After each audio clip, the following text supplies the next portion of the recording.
This is the Angels Postcast, your instant game reaction for the Los Angeles Angels. Part of the Locked On Podcast Network.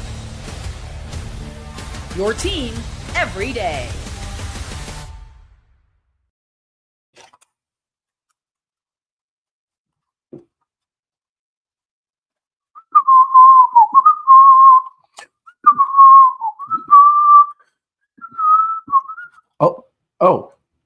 So sorry I didn't see you there.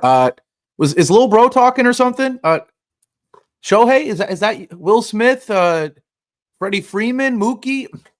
I can't hear you. I'm too busy sweeping you for the whole series, for the whole season. Freeway series season sweep, baby. Woo! Woo! Hello, Halo Nation. Hello, Halo hopefuls, and welcome back to the latest edition. I got to get the flag back up. The latest edition of the Locked On Angels Postcast, coming at you live, as always, after every single Angels game, right here live on the Locked On Angels YouTube channel, and after the fact, both on the channel and wherever the heck you get the Locked On Angels audio podcast feed. If you don't know who I am, I'm going to take all the stuff off. Hello, everybody. How you doing? My name is Gavin Carlson. I'm an Angels fan and a former credentialed journalist in the LA area. Think I just broke my sunglasses, but I'm a former credentialed journalist in the LA area. Spent 4 years covering UCLA sports with the Daily Bruin, now in year 2 with the Locked On Podcast Network, where it's your team every day. Our team is the only team in LA and Orange County. We're the only team because only one team decided to show up to the Freeway series in 2025. Not 1, not 2, not 3, not 4, not 5, 6 wins, 0 losses against the Dookie Dodgers in 2025. I can't believe it. As always, shout out to everybody in here. Big crowd once again. There was a huge crowd yesterday. The vibes are amazing. If you're new here, hit that like button, comment, subscribe, all that good stuff. I promise you, I don't normally wear a nacho bucket hat, bucket helmet. I don't normally wear sunglasses, although I really enjoy doing it. But the moral of the story is the vibes with this fan base obviously are as high as they could be. What's up? What's up, Elon? What's up, MCAT? What's up, Angels Win? What's up, Davin? What's up, James? What's up, Data, Nitsu, Dusty, Hector, everybody. I can't name everybody in here. Shout out to all of you. The vibes are amazing, of course, because no matter what happens this season, we can sport a 6-0 record against the Dodgers. And yes, people are already asking me, now what does it mean? Now what does it mean for the rest of the season? We'll get to that because there's certainly momentum. And a sweep of the Dodgers makes up for a couple losses earlier in this month. But man, oh man, for that fan base to show up on Monday making all that noise and have to make excuses despite being down 7-0. Then for them to show up yesterday to watch Shohei hit the bomb and to have to leave sad again. There's videos of Dodgers fans fighting other Dodgers fans at the Big A because guess what? They can't fight us because we own you guys. We own you guys. You can't brag about being in first place because you're not there anymore. Gosh, it's glorious. And then tonight, you finish the job with Shohei on the mound. You know what the headlines would be. The same way you would have known what the headlines would have been if that home run won it yesterday. You know what the headlines would have been if Shohei in his first start against the Halos had some great starts. But instead, he doesn't give a decision. Him actually having to be a starting pitcher in this one and try to go 5 innings and not just be an opener. Well, it backfired because he got chased out of the 5th inning. And then guess what the Angels did? Guess what they did? Drinking game, folks. They turned it into a coin flip once again. The frustration of Monday is it shouldn't have been a coin flip, and it almost became one. But yesterday, a true coin flip, and you win it. Today, a true coin flip, and you win it. So the moral of the story is, memes aside, jokes aside, drinking games aside, this Angels team that we don't love saying things like meaningful baseball, competitive. But the moral of the story is this team, this young core mixed with a couple of veterans, we can't count on them to do many things. We can't count on them to not strike out. We can't count on them to be consistent as starters. We can't count on a consistent bullpen. We can't count on productive outs. We can't count on contact. But what we can count on is that this team is different in close games. They are. They're different. And so while it felt like some of the coin flip luck kind of ran out earlier in this month, man, you have back-to-back coin flip late games where not only do you gain the experience, if there's ever a playoff atmosphere at the Big A in the past 10 years, it's these 3 games, right? These 3 games. And so while we're probably not going to see playoff baseball for this core this year, maybe we will, but we probably won't. Man, when it comes, when the light at the end of the tunnel finally shines, whether it's this season or next season or a couple, we know that we are not going to crumble under pressure because of games like this, because of series like this, with all the pressure in the world to compete because of what happened at the deadline, with all the hype in the world because it's the Dodgers, because it's the Freeway series, because it's Shohei, and with all the pressure in the world in these last 2 games, bottom of the 8th inning, and you're down. Yesterday, you're down going into the bottom of the 9th. You have to win it in the bottom of the 10th.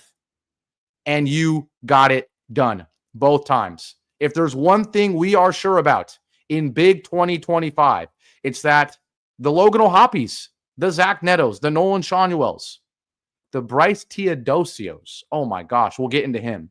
They are dogs in clutch games, when, palms are sweaty, knees weak, arms are heavy, mom's spaghetti, whatever. They can be trusted. They proved it again tonight. Now, a lot of people asking, who's going to be the player of the game? Is it Logan? Is it Bryce? Man, let's get to America's favorite segment first. Time to reveal where the game was won or lost. It's the turning point. Of course, it's the turning point because, like we said, it's a coin flip game. The Angels go into the bottom of the 8th, down 5-4. Did they do enough in the beginning of this game to win this game? No, but they did enough to stay in it, to create a coin flip opportunity, and we got it done. As much as we want to rip Mike Trout because he doesn't know how to swing at strike 3 in the strike zone, when you don't swing and you're still somewhat respected, you still got some aura, guess what? You're going to luck into a walk every single ball game. And he does it again today, a 5-pitch walk here to lead off the bottom of the 8th. Then Taylor Ward with a fantastic at-bat where, ironically, basically the exact same location of what should have been ball 4 to win the game yesterday is called ball 4 here, an up and in fastball. That makes it first and second with nobody out. Now, it's crazy how almost identical everything was because then Christian Moore has another sac bunt opportunity. The bunt was okay. The moral of the story is the fielders at the corners were so in. They were so ready for the bunt that no type of bunt would have been good enough to advance the runners, unfortunately. It still was a bang-bang play with Mike Trout at third. If it's a younger, quicker runner like a Bryce T, maybe he beats it out to begin with. The moral of the story is, how about the response from this team after the bunt goes wrong? You could easily say that was our shot. The bunt didn't happen. We blew it. But for Joe Adell to come up and immediately hit 112 right back at Henriquez, goes off his glove, gets into a space. It's not a lucky hit because he hit it 112 off the bat. It loads the bases. Then Rengifo strikes out. When, again, you just need a productive out. But Logan O'Hoppe, not only does he bail out Luis Rengifo, not only does he bail out the bunt from Christian Moore, but he also bails himself out because, once again, Logan O'Hoppe has been struggling so much, obviously. But this is just a case of a guy throwing a challenge fastball right down the middle. I don't know if this is right, but it says 103.2, not the exit velo, the velocity of the fastball. 103.2, but it's right down the middle, and O'Hoppe gets just enough of it to hit it into left center. Christian Moore scores, Taylor Ward scores, and not only do the Angels tie the game, which a sac fly would have done, they go ahead in the ball game. And then in the 9th, 1-2-3 from Kenley Jansen. So great for him to do that.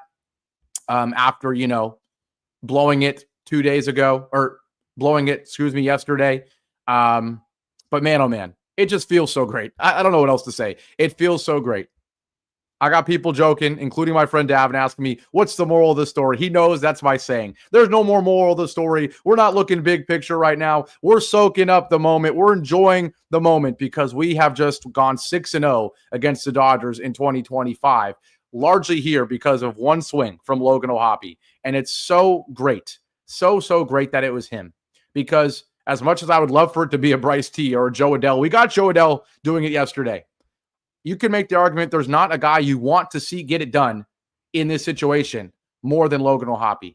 You hope it turns into some sort of hot streak for him, right? In his last 7 games, he's hitting 160, guys. 160. His last 15 games, 250. His last 30 games, 239. But a great game for him tonight where he goes 2 for 4 with the game-winning 2 RBI swing, and he scores a run. He also doesn't strike out, which he's only done one other time all of August so far. So absolutely love to see it. Absolutely love to see it. People in here telling me, Gavin, you're a fool for saying to trade Kenley Jansen. I wasn't saying to trade him because I think he's bad. I was saying it because he's good. Andres clowning me. He says, re-sign Jansen, not trade him, lol. Gavin wanted him traded. I know. I hear you. He's been great.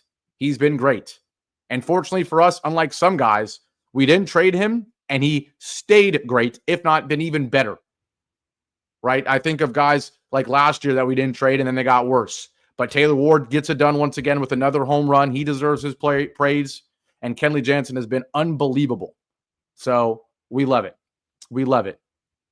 Kimber says Gavin forgot his nacho hat that day. I love it. Hilarious. We're going to take, no, we're not going to take our break yet. Let's be honest. This is going to be another 30-minute show. Let's get to my boy, because I'm sorry. Call me a homer, but there's only one pick for player of the game. This is the Locked On Player of the Game. Come on. It's not working. This is the What's going Locked on? On. They don't want me to give Time him to reveal. This is the Locked On Player of the Game. Time to reveal where the game was won or lost. It's the turning point. StreamYard is failing me. I'm trying to give my boy player of the game. This is the Locked On Player of the Game.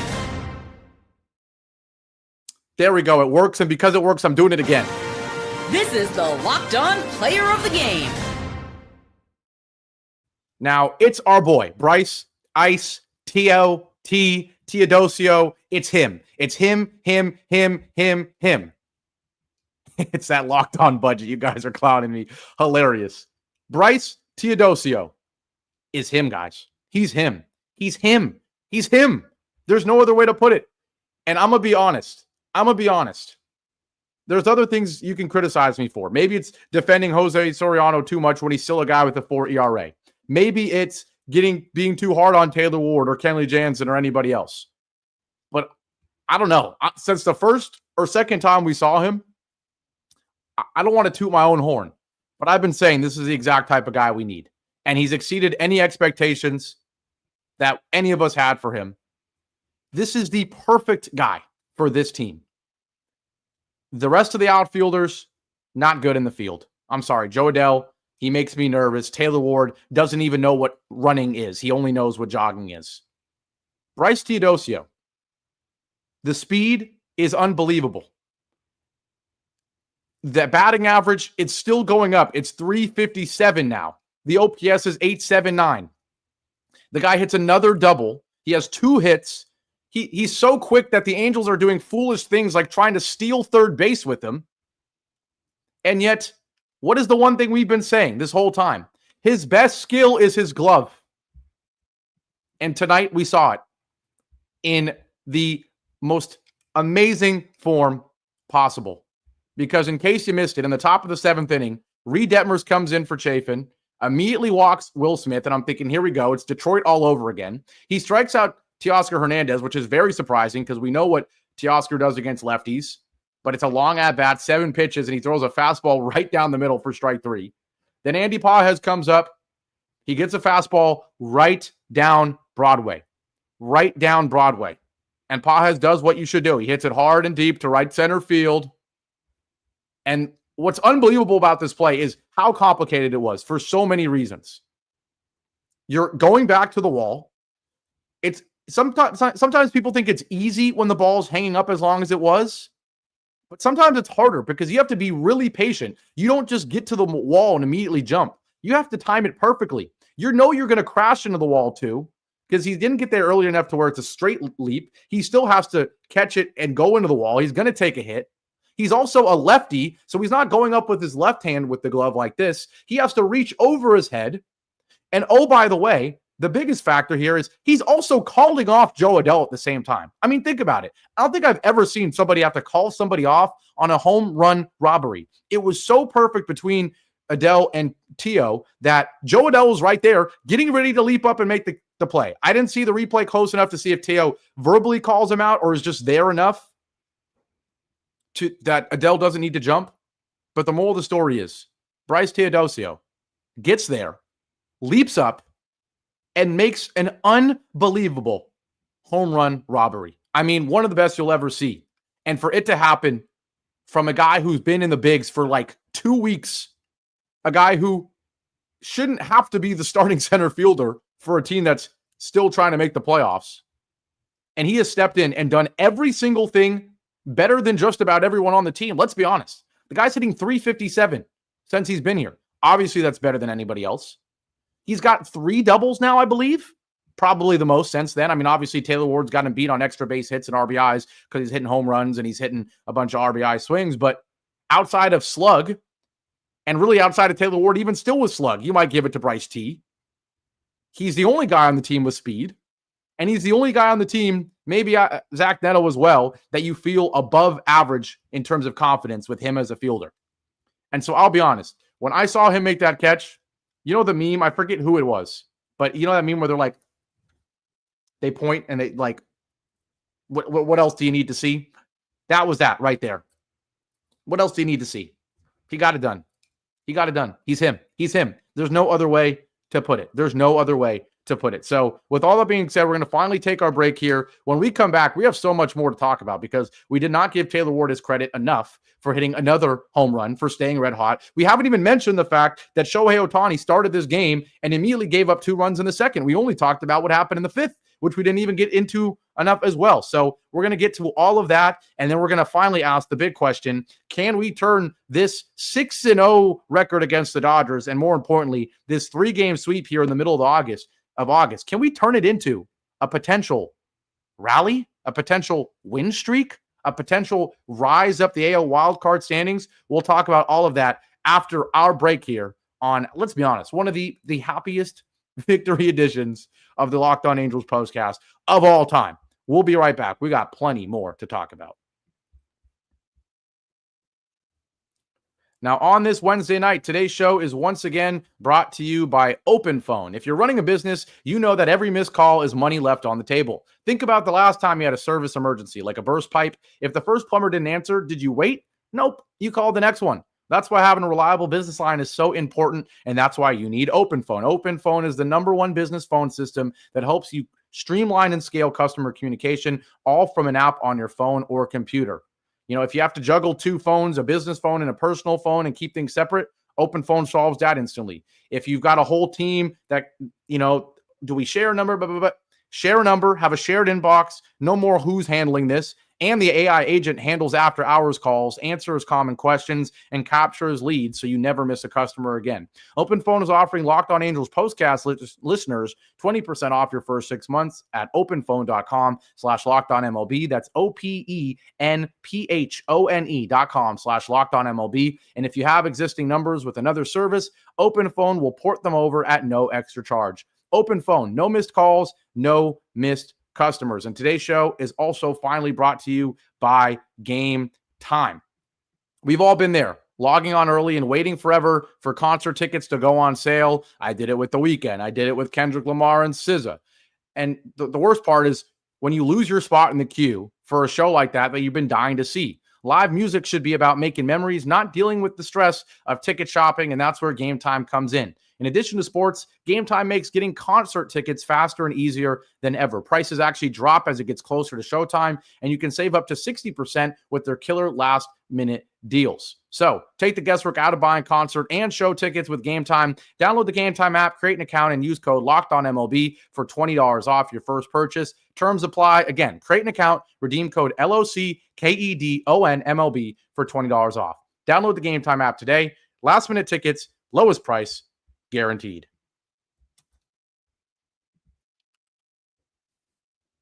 Back here live on a sweep edition, a season sweep edition of the Locked On Angels Postcast, as the Angels sweep the Dodgers 3 times today, or this week, 3 wins this week, 6 wins in 6 games on the season. That's why I'm a fool that's doing things like sweep and wearing sunglasses and putting nacho bucket hats on my head, because we sweep the Dodgers in 2025. And boy, oh boy, is it fantastic. I would go grab the broom again, but I threw it like halfway across the room.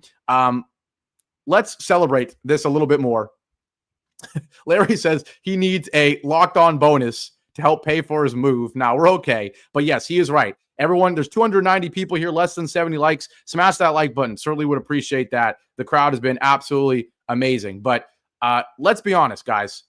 The Angels in this game, in this series, and in the last couple of months, this series, not only do they have to overcome a talent discrepancy, where, let's be honest, as much as this result and this series and this season doesn't show it, the Dodgers are a much more talented team than the Angels, right?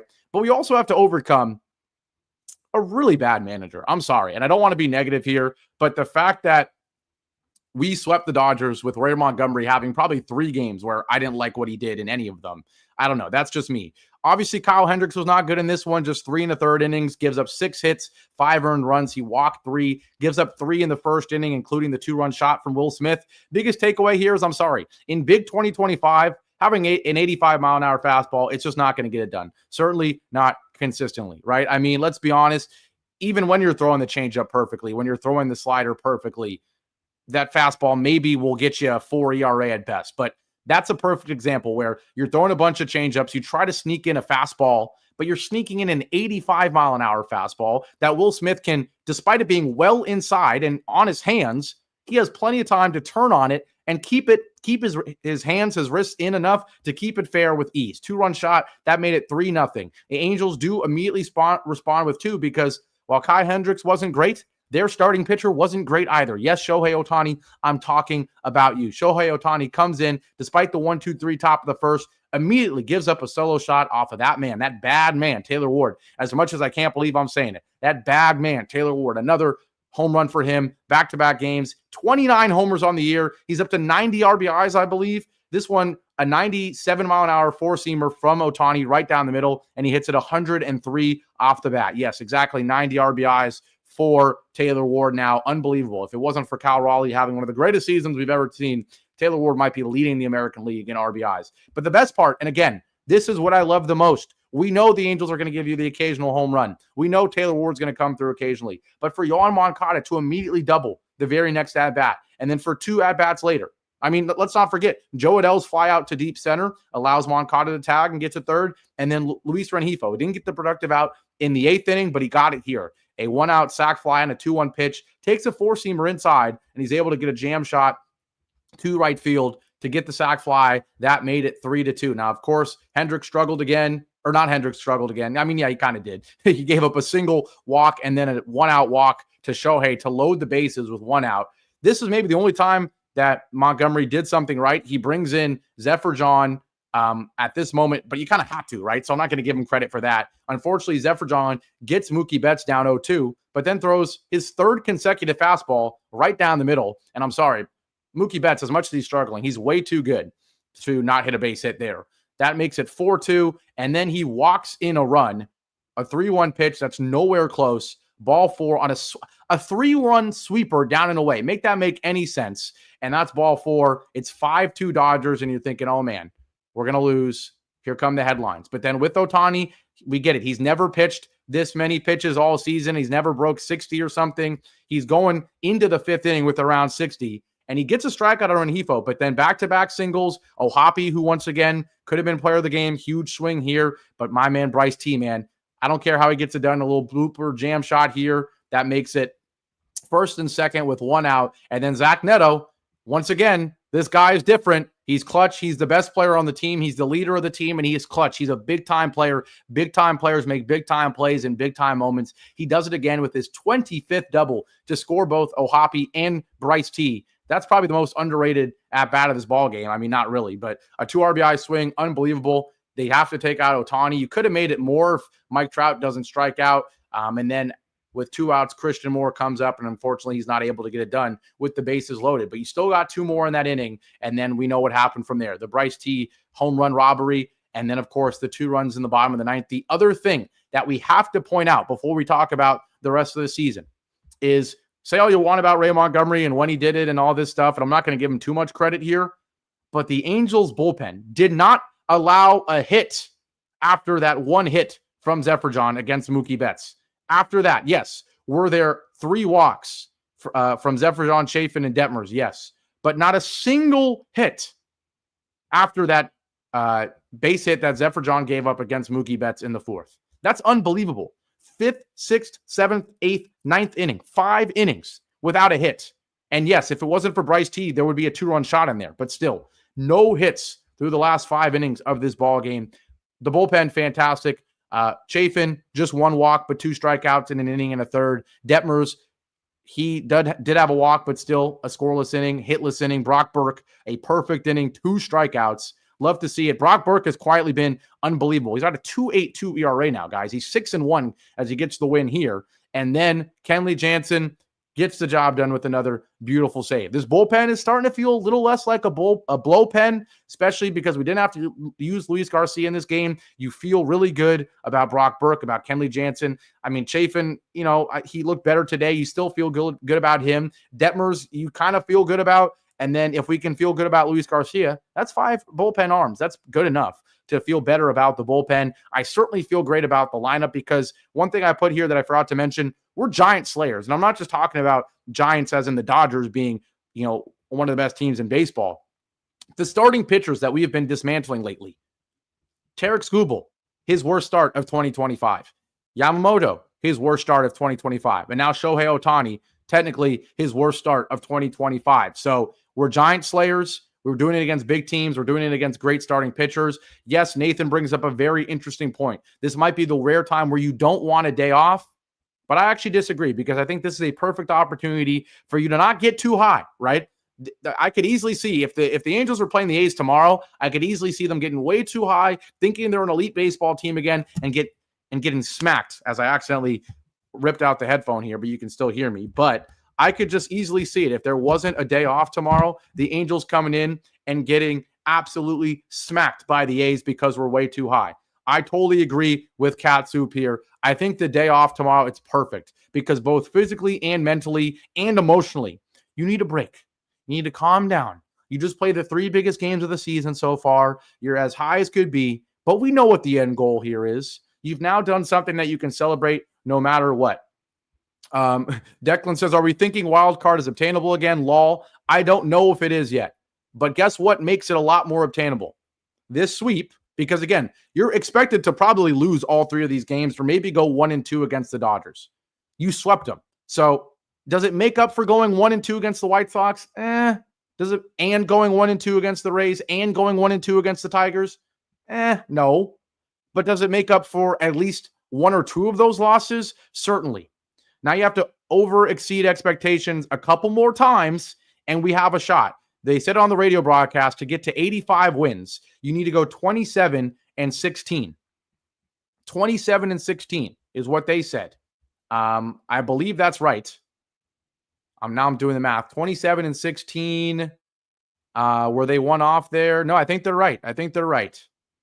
Because right now we're 3 games under 500. That would put us 8 games over. No, I don't know if they're right. Maybe they're not right. But the moral of the story is Andres is acting like I'm a buzzkill. I'm not a buzzkill, man. I'm telling you right now, as someone who all season has said we are not in this thing.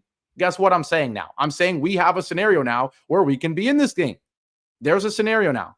Because while I don't think the Angels can string 8 wins together in a row, the moral of the story is you just won 3 in a row against the Dodgers. And now you've got the A's, who, I'm sorry, Davin and maybe a couple other A's people in here, but you still are expected to win that series.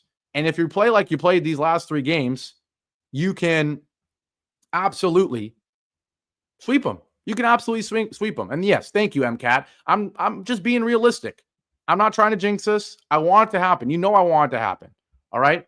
If you go to the wild card standings, because I know you're all begging me to do it, my Wi-Fi is absolutely brutal right now. We are now 5 games back. We were 6 coming into this series, right? We're now 5 games back. We've got 3 against the A's. If you can sweep the A's to get to 62 and 62, guess what? You might be 3 back. Something like that. And then, of course, you're in it. But if you go 2-1, 2-1 has to be the floor here. I'm sorry, but if we go 1-2, I'm right back to saying we're not in this thing. I'm right back to saying it. If we can get 2 out of 3 against these A's and be 61 and 63, you're 2 games under 500. In my opinion, you probably need to be a couple games over 500 to get in the race, right? Right? So, Mike, Super Halo Bro in here saying, what a win, buddy. Call it, Gavin. How does the weekend go? Shout out to you, Mike, the legend you are. If I had to predict how the weekend goes, as much as I hate to say it, this isn't terrible. I see us winning 2 of 3. I'll tell you why. Couple things. It's hard to sweep big league teams. It is. As ironic as it is to say that after just sweeping one of the best teams in baseball and the World Series reigning champs, it's hard to sweep any team in the majors, especially on the road, even though we're not in a big league stadium. So, in my opinion, I think you win 2 out of 3, especially because we have that curse, that hump that we still have not been able to get over, which is the 500 hump. And so if we did win all 3, we would get to 500, right? I don't know if I'm ready to see us. If we get over that hump and get to 500, and then dare I say get over 500 in the Red Series, go 2-1 against them, then man, oh man, when the Cubs come to town for what is a big weekend for this team, clearly for the franchise, they got a Logan O'Hoppe bobblehead on Friday. They got the City Connect Angels hat on Saturday. A very hot team. But guess what? If, a lot of ifs being said right now, if you can sweep the A's and then go 2-1 against the Reds and have a winning record going into that series against the Cubs, then man, oh man, we are certainly in this. But people are now getting, see, I can't win because when I say we're going to lose, everyone's calling me a hater. When I say we're going to win, then everyone says, no, Gavin's going to jinx. He always jinx. Look at Kimber saying, don't do it, Gavin. Don't predict anything. No. Hilarious. All right. My honest prediction, Zach says, don't predict, just enjoy it. That's what we should do, all right? If I had to give a prediction, I say 2 out of 3 against the A's, which would still be fine, still be making positive growth, getting closer and closer, but let's not worry about it right now. Let's celebrate. We just swept the Dodgers in 2025. We're 6-0 against them. And above all else, as great as it feels to beat the rivals, and that's the number one thing, I think the biggest takeaway of this series is it felt like a playoff series. It felt like a intense series. And when it gets nervy, when it gets scary, when it gets intense, when it feels as close to playoff intensity as it can, this Angels team did not wither away. Instead, they played their best baseball of the season, right? They did. And so whether it's this year or next year or a year from that, when this team gets to the end of the tunnel, gets into the light, and are in the playoffs, we know that Zach Nettle's going to come through. We know that an O'Hoppe can come through. We know that Bryce Ice T is going to come through, right? And that's the moral of the story. But with all that being said, we're going to wrap this one up. Another really fun one. 3 straight shows that go well over 30 minutes. I'm going to get fired. No, I'm kidding. I'm not. But yes, absolutely love it. If you know any Dodgers friends, go clown them. They have no comeback because not only did they not win a single game, which is the definition of your little bro and we owned you, but guess what? You're not even in first place anymore, so you can't even brag that. You're losing your division just like we are. So everyone's saying don't get fired. I'm not going to get fired. I promise. I do need to keep the shows under 20 minutes eventually, but the moral of the story, Angels win.